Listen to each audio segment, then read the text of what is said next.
एक घने और हरे भरे जंगल के किनारे एक छोटा सा गांव था। उसी जंगल में एक छोटा बंदर रहता था, जिसका नाम मोनू था।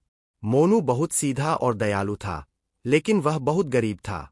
उसके पास न अच्छा घर था और न ही रोज खाने के लिए पर्याप्त फल। मोनू दिन भर पेड़ों पर चढ़कर फल ढूंढता, लेकिन कई बार उसे कुछ नहीं मिलता था। ऐसे दिनों में उसे भूखा ही सोना पड़ता। जंगल के कुछ जानवर उसका मजाक भी उड़ाते थे, जिससे उसे बहुत दुख होता था। एक दिन मोनू उदास होकर पेड़ के नीचे बैठा था। उसने सोचा, अगर मैं ऐसे ही रहूंगा तो मेरी हालत कभी नहीं बदलेगी। मुझे कुछ नया करना होगा। अगले दिन वह हिम्मत करके गांव की ओर गया। वहां उसने देखा कि एक किसान अपने खेत में मेहनत कर रहा है। मोनू उसके पास गया और बोला, काका, क्या मैं आपकी मदद कर सकता हूं? बदले में आप मुझे थोड़ा खाना दे देंगे। किसान ने मुस्कुराकर कहा, अगर तुम मेहनत करोगे तो मैं तुम्हें खाना जरूर दूंगा। मोनू ने पूरे दिन खेत में काम किया।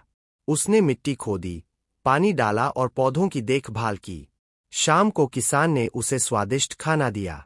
कई दिनों बाद मोनू ने पेट भरकर खाना खाया। अब मोनू रोज किसान के पास जाने लगा। वह हर दिन कुछ नया सीखता, बीज बोना, पौधों को पानी देना और फसल उगाना। धीरे धीरे वह खेती में माहिर हो गया। कुछ महीनों बाद किसान ने कहा, मोनू, अब तुम अपना खुद का खेत शुरू करो। यह सुनकर मोनू बहुत खुश हुआ। उसने जंगल के पास एक खाली जगह चुनी और वहां खेती शुरू कर दी। शुरुआत में उसे बहुत मेहनत करनी पड़ी। कभी तेज धूप होती तो कभी बारिश से परेशानी होती। कई बार उसके पौधे खराब भी हो जाते, लेकिन उसने हार नहीं मानी। मोनू रोज मेहनत करता रहा। धीरे धीरे उसके पौधे बड़े होने लगे और खेत हरा भरा हो गया। कुछ समय बाद उसकी फसल तैयार हो गई।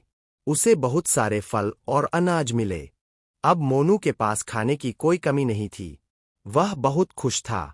उसने दूसरों की मदद भी करनी शुरू कर दी। जो जानवर पहले उसका मजाक उड़ाते थे, अब उसकी तारीफ करते थे। धीरे धीरे मोनू पूरे जंगल में सम्मानित हो गया। अब कोई उसे गरीब नहीं कहता था।